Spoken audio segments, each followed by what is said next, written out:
Well, we got us a little from the sharpening bench video tonight. And no small topic.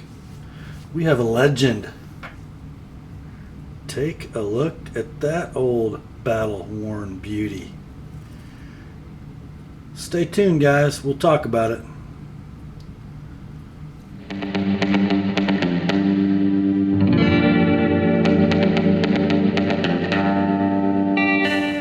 Hi gang, Rob here. It is the evening of 24 March 2014.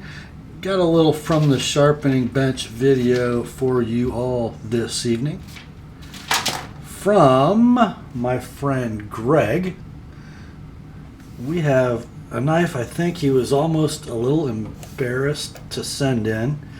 It is a battle-worn but not weary. Let's take a close sweep. Buck 110. This knife was, well, as you can see, I did a little steel removal on this old girl. It was over sharpened, mal sharpened, had some serious issues going on here at the Ricasso. It was time for a new profile, a new attitude for this old 110. And guys, if you've been watching this channel long enough, you know that there are few sharpening jobs that I like more than old user knives that really need my help. I just love them.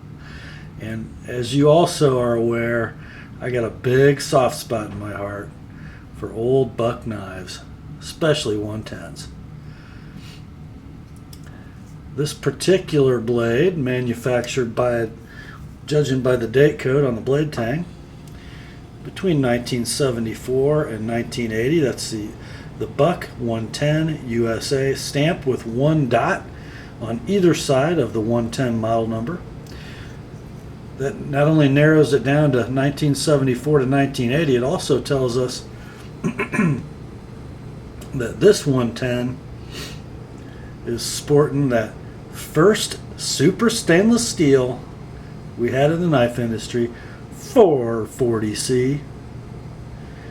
And as with all buck knives, very well heat treated, I must say. Just look at this old girl.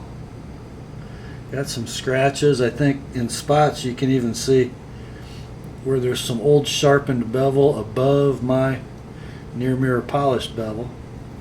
This thing had really been, well, I wouldn't say abused, but it had seen a lot of sharpening and a lot of use. Look at those scratches near the tip. We'll say this,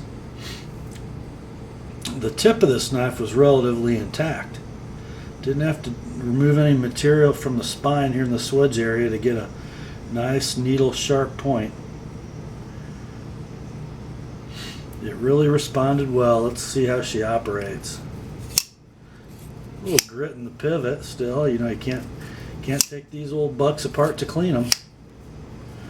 But let's see. Let's say it was built in 1980. That'd make it, what, 34 years old? So somewhere between 34 and 40 years of age is this knife. And I've got really non-existent up and down play. Just the tiniest bit of wiggle side to side. Still pretty good snap.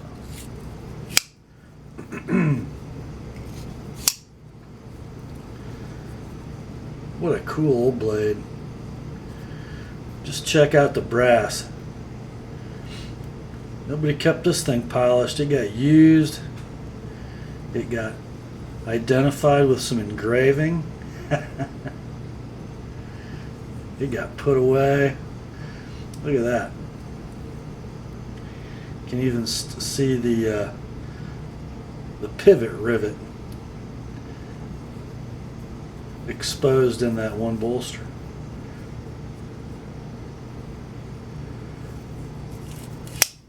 I just love these old blades. It makes me wonder, I don't know if it makes you wonder, but it makes me wonder, what is our Benchmade 940 going to look like when it's 40? Is it still going to be working? Is it still going to be worth spending $20 on plus postage to have some crazy guy that hides in his basement with stones every night to sharpen it? I don't know. But there's plenty of these old 110s around. What a beauty. Now I had a last time I did a from the sharpening bench video, I had one of my viewers comment, it's great, something like this. It's great that you show all these knives, but it always comes back to you showing off your sharpening skills. Well, guys, I hope you don't take it that way, because that's really not what it's about. I don't need to do a commercial for my sharpening service. Sometimes, especially the last few weeks, I've had more work than I really want. Don't hesitate to ask me about sending me knives, but sometimes life gets in the way of keeping all your knives sharp. So I don't do it to show off, and I don't do it to generate business. There's just something that's fun and rewarding and good to see about taking an old knife that came maybe out of somebody's tackle box, and maybe been sharpened on a power grinder or a belt sander, or some kid got a hold of it, didn't know what he was doing, and it's been languishing in a dull condition for years. And it's neat to be able to bring it back, this piece of history, and make it cut like Hoyt Buck would want it to cut, or maybe better. And I don't take any credit for that. I just enjoy doing it. It's kind of a labor of love. So after that long-winded explanation, and you guys are used to long-winded on this channel, let's see if she cuts. The reference standard cutting media, Natchez Shooter Supply catalog paper. Let's see, let's look through my viewfinder, look around, peek around the tripod and give her a whirl.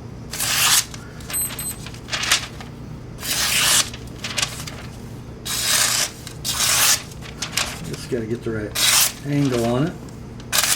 That was not the right angle. There we go.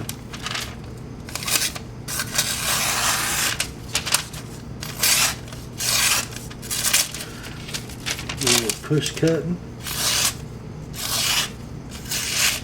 in all areas of the blade. See how that tip looks.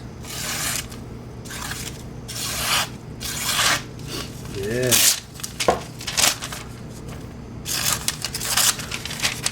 Doggone it. There.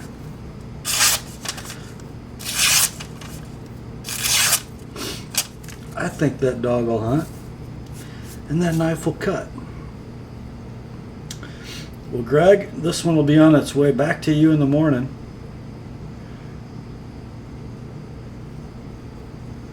Just love these things. Guys, don't let these things sit around. Don't leave them buried in the bottom of a sock drawer.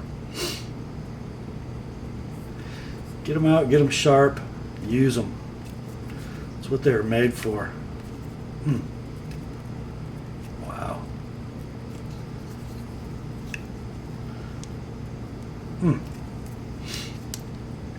That old goofy looking handle still has some of the best ergonomics in the world. Oh man. There's a reason they've sold more of this model than any other folding knife in the history of mankind. Love it. Well, grace to you and peace, my friends, from God our Father and the Lord Jesus Christ. And remember, the Word and Greg's Buck 110 are sharp. Have a good night, guys.